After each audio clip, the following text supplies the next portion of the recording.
Boys and girls, ladies and gentlemen, children of all ages, this is Jesse with the Common Nerd, and I'll tell you what, it's a Merry Christmas to everybody out there because the gifts have kept on coming. If you hadn't heard, earlier in the week, there was a little episode out there of Lower Decks, and now it turns out somebody inside of Paramount actually has a brain because Star Trek's Kurtzman Trek is officially considered no longer canon. Yes, boys and girls, the 5 seasons, I believe it was, of Star Trek Discovery is now considered no longer canon to the main Star Trek timeline out there, and I think that is a beautiful thing. And honestly, boys and girls, as a guy who gave the show a shot, I watched the first season of it. I thought the high little spore drive, the whole little mushroom drive thing was kind of an intriguing idea, was kind of a neat concept, but literally the show just bored me to tears. And this was back before we had words for like woke and diversity, inclusion, and equity and all of that kind of nonsense. It was long before we had all that kind of stuff. At least it was happening in my personal zeitgeist. Anyway, it was one of those situations where it was just boring. It was bland. I didn't care. The characters weren't compelling, and I had no desire to go on after that. It was the same thing happened with Picard season 1. It was the exact same thing with Picard season 1. I literally watched it. I tried getting through the first season of it, and I watched it all the way to the very end, and I was just bored to tears, boys and girls. It wasn't something that engaged me, and I did end up going back for Picard season 3, and I watched the first few episodes of it, but it had such a bad taste in my mouth from everything that happened before, I just didn't really care. Well, it looks like inside of Paramount, somebody inside of the Star Trek universe over there has half a brain, because boys and girls, it is official. Star Trek Discovery and its spore drive and its absolutely hideous bastardization of the Klingons is no longer canon. I think every Star Trek fan out there can absolutely rejoice, boys and girls, because as you can see over here from thatparkplace.com and our dear sweet Montanero, Paramount erases Star Trek Discovery from canon. Fans celebrate a potential return to tradition.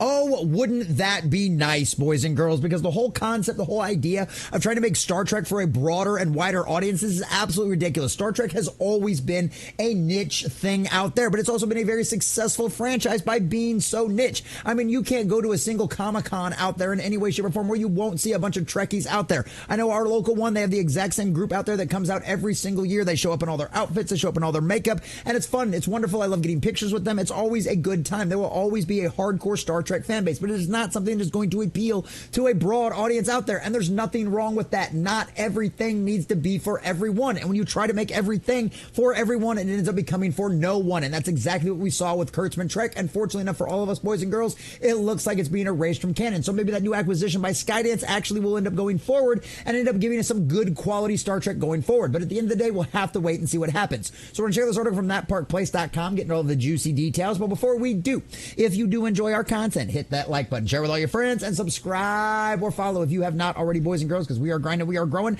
and I could not do that without every single one of you. We are literally knocking on the door of 1,500. So please, if you haven't already, hit that subscribe button. And if you have already, please share this stuff out with all your friends, and let's get us to that 1,500 before the new year. Also, if you'd like to support the channel, please check out the links in the description down below. And let us know what you think about this in the comment section. Are you happy to see this? Do you think this is a good sign going forward with the Star Trek universe? Do you think there's a good reason as to why they're doing this? Does it feel like there's really a shift in the air over at Paramount and Star Trek all around? Well, let us know what you think about all that in the comment section down below. All right, from thatparkplace.com and our dear sweet Montanero. We saved this one for Christmas Day because we wanted to spread a little good cheer on this special day. Paramount has officially scrubbed the maligned and controversial Star Trek Discovery from canon, setting in an alternate timeline that doesn't impact the prime story fans have loved for decades. Not only has Paramount officially canceled Star Trek Discovery, it's utterly erased it from the broader Star Trek canon. For many fans, especially those weary of the series' controversial direction, this decision is welcome relief that promises to restore the beloved continuity of the Star Trek universe.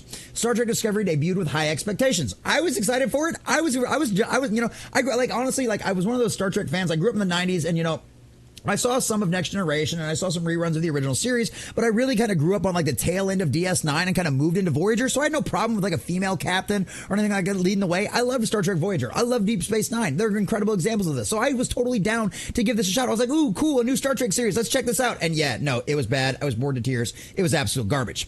So criticisms range from drastic changes in the portrayal of the iconic species such as the Klingons. And look at that. That's just hideous. That is just hideous.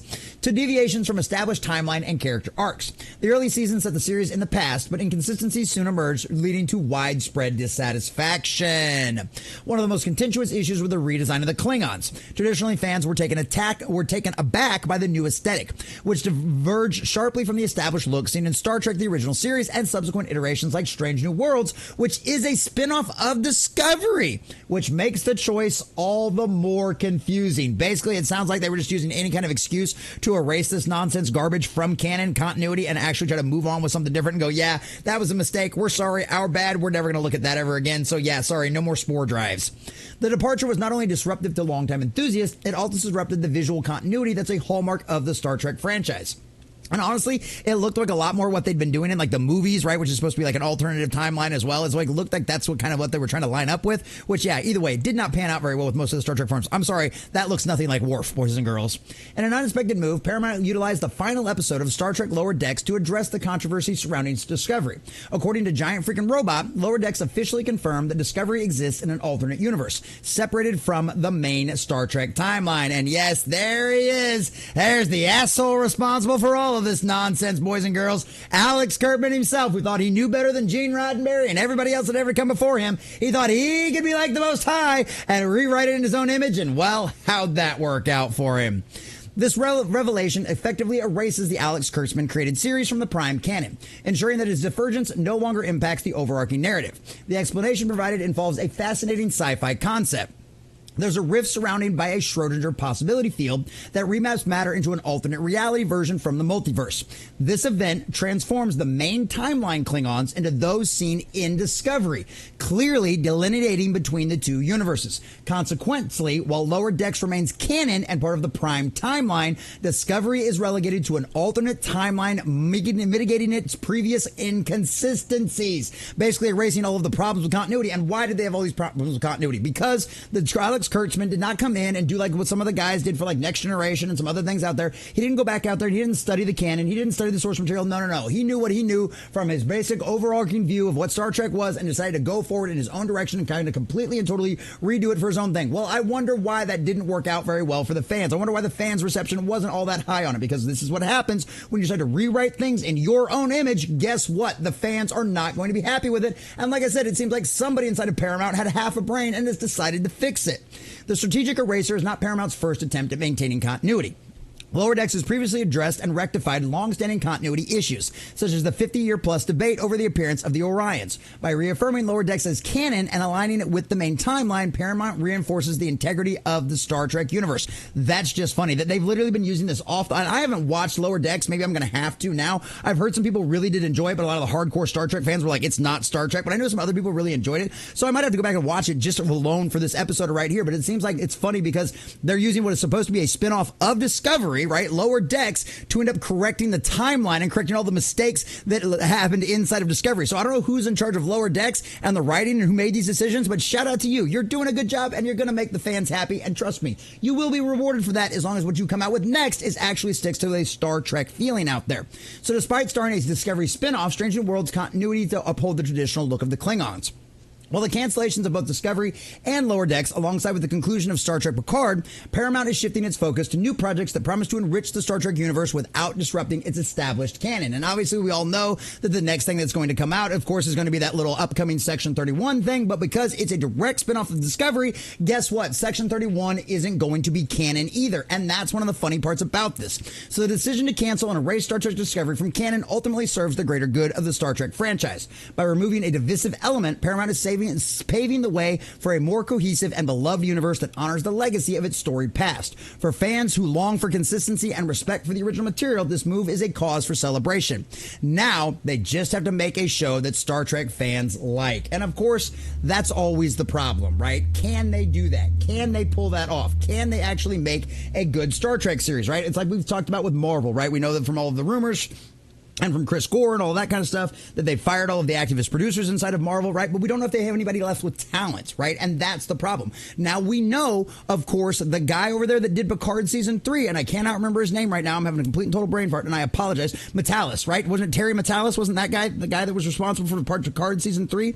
If they can give that guy the keys to the kingdom and just let him run forward with Star Trek and do whatever he wants, then that would be absolutely great. That would be wonderful, and that would be the way to do it going forward. But if you're not going to do that, if you're going to keep giving it to people like Kurtzman and all the rest of these kind of psychopaths, well, then you're going to end up going down in the same direction. But it does sound like, much like what we saw the change happen over there at Marvel, with all of the activist producers getting fired, with Daredevil being completely and totally redone and getting formatted back to what it was like on the Netflix series, and of course making all of the Netflix stuff now canon to the overall MCU. Maybe this could be the exact same thing that's happening over there at Star Trek. And as a lifetime Star Trek fan, I'm not some huge hardcore fan out there. I'm just your humble common nerd after all, but I do love the Star Trek universe. I want to see it do well. I want to go back to enjoying it. I know my wife's a huge fanatic of this, and I know she would love to see this done properly as well. So please, Paramount, seems like you are going in the right direction. Keep it up and get the right people in charge of the Star Trek franchise, and I promise it will go back to the success you have had before. Your merchandise will sell again. Your toys will sell again. Your uniforms, all your costumes, and all of that other kind of fun stuff will happen again, and that's what you've got to do. You've made the right decision here, erasing all of Discovery from the canon timeline. Please keep it up and keep the right people in charge of Star Trek going forward to give us good quality stuff, because like we've said a million times before, and we'll say it a million times more, you make the fans happy and we will make you rich. You give us garbage like Discovery, we will ridicule, roast you, and make sure your ratings end up in the absolute toilet, which is where you currently find yourself, Paramount. So let's hope this is one step in the right direction of making Star Trek great again, boys and girls.